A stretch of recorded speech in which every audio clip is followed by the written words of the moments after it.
Okay, what's up, Panther Nation? I am your host, the Panther Guru, back on another exciting episode of the Prowl Report, joined by Woo! Mr. Know It All.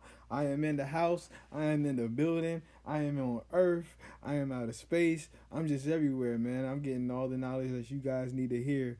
I'm here with the Guru, man, and we got some exciting topics that we would like to introduce to you guys today. I know that we're kind of on a new recording program right now, kind of just pacing it out because it's been a slow NFL season. Well, NFL off season, not too much news coming out. One thing that I do want to start off with, I mean, let's pray that we have football coming back, but in one way we do have football coming back. If you guys are into sports, I know I love sports, and I know I love sports video games. One of the most important sports video games for football that you can play with your Panthers on is NFL Madden 2021 actually. But this year, I'm a very hard Madden player. I love Madden. Now I wanted to ask you. Now, you guys feel free to mention us on Twitter and just let us know, like, hey, like, who do you think is gonna be the best player on Madden? So for me, not the best player on Madden, the best player on the Panthers, excuse me, on Madden. For me, the best player on the Panthers is definitely gonna be Christian McCaffrey this year. I mean, it's kind of a given with that, right? Yeah, it's kind of a given, but I guess who do you think is gonna be the starting lineup for the wide receivers? Like, who's going to be our number one, our number two, our number three? I like that because a lot of Panthers fans on Twitter have actually been having a debate on whether Robbie Anderson will be the number one or will it be DJ Moore. Mm-hmm. In my opinion, I think it will still be DJ Moore just because familiarity with the system and the lack of off season. Right. I think Robbie Anderson actually does supplant Curtis Samuel. Right. And that's where a lot of people were like, oh, no, Curtis Samuel will be the number two, Robbie Anderson will be number three. No. If you watch a lot of Curtis Samuel's tape from when he was in Ohio State, he did a lot of things as an H-back. He did a lot of things as a swing man. And I think that you're going to see a lot more Ohio State Curtis Samuel this year than we really got to see. For sure. In the first 2 years, especially because you have a collegiate coach now. For sure. Now, my question is, do you think that, are we going to see any RPO? Oh, of course. You think Teddy Bridgewater will be as a running quarterback with a scrambler? I don't think that he'll be as effective as Cam was, but right. I still think that he still has the scrambling ability to be able to do RPO, but it's going to be very limited. Right. Okay. Yeah, definitely for sure. And on top of that, our next topic that we also wanted to hop in were to talk about, you said that there's 5 players on our roster that are in a contract year, and I think you noted that Curtis Samuel is one. Is that correct? Yeah, exactly. Okay. And I'm kind of glad that you nicely segued to that. Right. Curtis Samuel is going to be in a contract year. I don't think the Panthers re-sign him. Why don't you think that we're going to re-sign him? I think that we already got Robbie Anderson for a multiple-year deal. Mm-hmm. I think that he balls out for us this year, to be honest. I mean, of course, production is going to say yay or nay, but I don't think production affects Curtis Samuel from Robbie Anderson's standpoint. Right. If you have 2 potential number ones in DJ Moore and Robbie Anderson, the type of money that we'd have to pay Curtis Samuel, which would probably be about the average wide receiver market is about anywhere between 13 and 14 million for a decent guy. The top tier guys making a little bit more than that. And feel free to correct me if I'm wrong. I'm not Mr. Know-It-All, so you guys can correct me. Mr. Know-It-All is sitting right here, so he can correct me too if those numbers are slightly inaccurate. However, Curtis Samuel will just be like one of those luxurious things to have. Of course, the Panthers will have a lot more cap room than they do now, but with this regime, I think that if Curtis Samuel underperforms, it's going to be easy for them to walk away from him. That's not my guy. I think Curtis Samuel is going to stay. I think Robbie Anderson is a. I think that our coaches think that we can make a run in the next 2-3 years. I think Robbie Anderson is like in the end part of his career. I think because Robbie Anderson is an older player than Curtis Samuel. I think Curtis Samuel will definitely have his shot at coming back with the Panthers.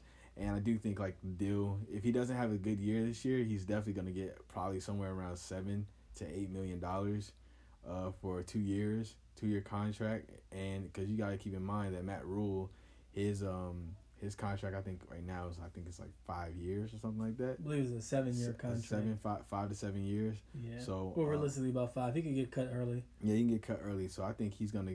I mean, the good thing about Curtis Samuel, he has that punt return capability, and I think, if he's not, I don't think, now back to the beginning of the conversation, I don't think he's going to be the number 2. I think Robbie Anderson will be the number 2. I think we both can agree on that. But I do definitely think that Curtis Samuel will actually be someone that can bring that slot position open, and then we can swing him and do reverses and things like that, and also get in and do some run plays, and in order to keep that Carolina offense alive. So yeah, that's where I'm at on that topic. What's the next topic you think you wanted to talk about? Sure, absolutely. I mean, we can just keep going on the list of the other players too. Another big player that's on that list of 5 is we can start at the bottom. I'd say, when I say bottom, I'm talking about like of importance. So Curtis Samuel will be number 2. Let's go back to number 5, and that's F.A. Obata. No disrespect to Mr. Obata, but do you think that the Panthers re-sign F.A. Obata? F.A. Obata? Yes. Defensive end? Yes.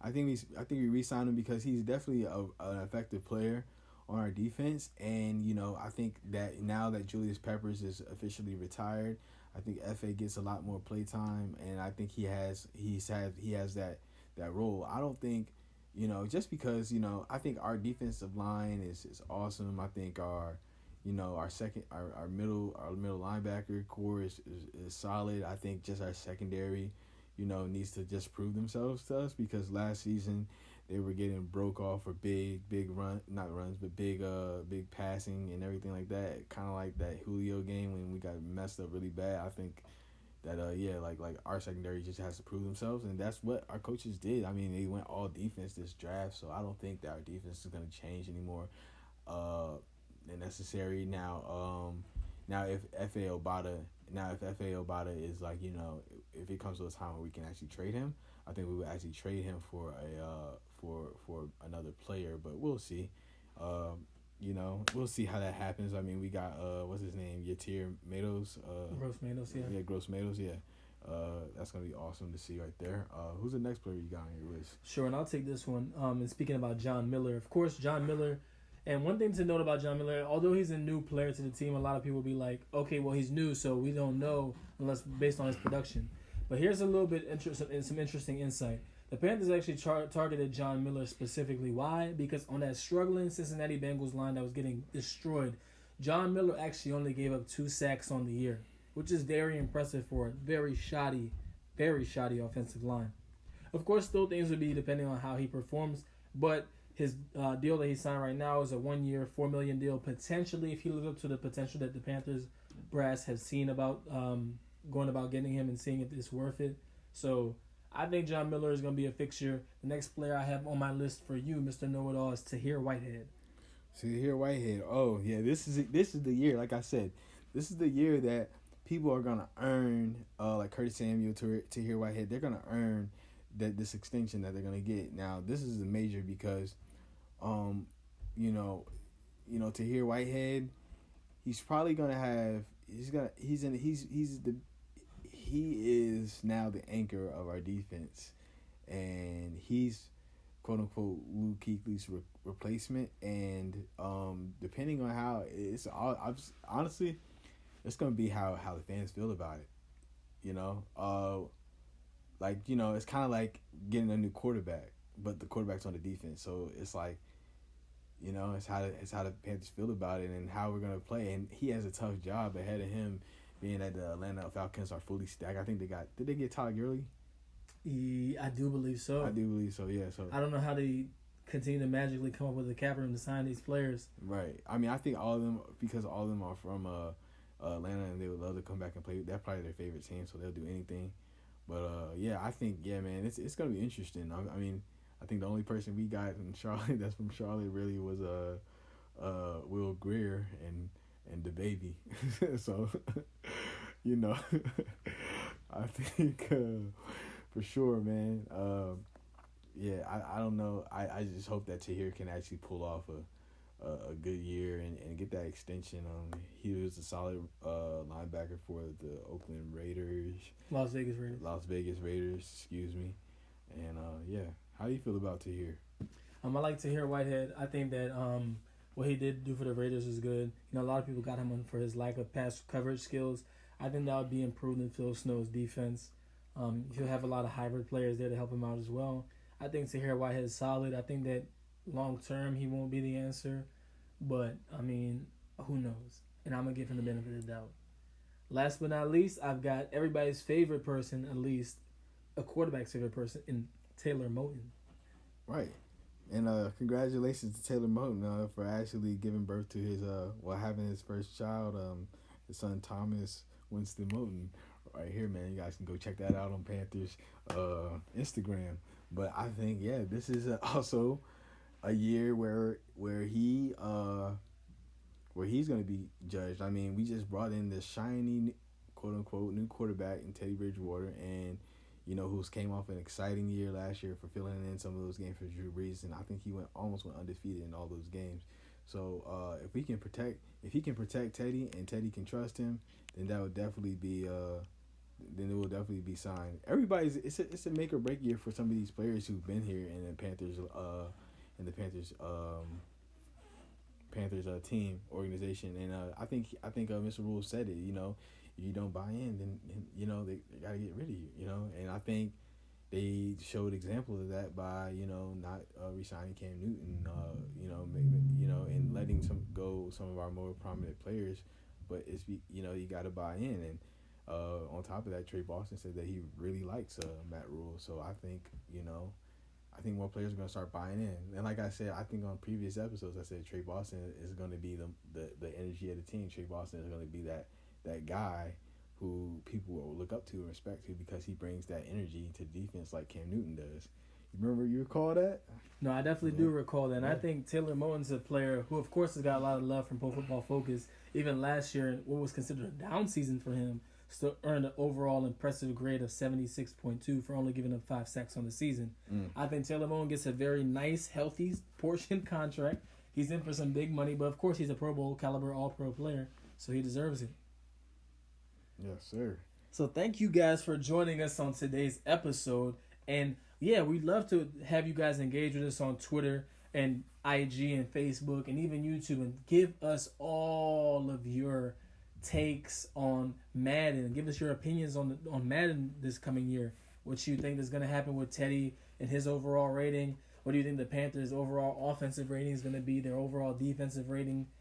Are you excited to go ahead and mix up some of the things that you can bring in terms of gameplay with Phil Snow and Joe Brady offensive packages? I mean, let's definitely go ahead and go in depth with it. So follow us at The Prowl Report on every major service. You could just search The Prowl Report. We'll come up. And we're available on a ton of podcasting platforms. So if you have a particular favorite one, we're probably on there. So go ahead and check us out on every major podcasting platform.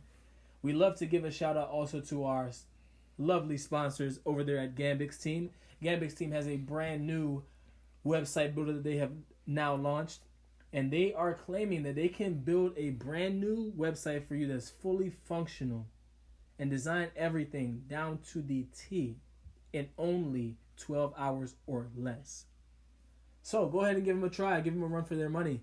And go over to gambixit.com. That's GAMBIXIT.com. See ya.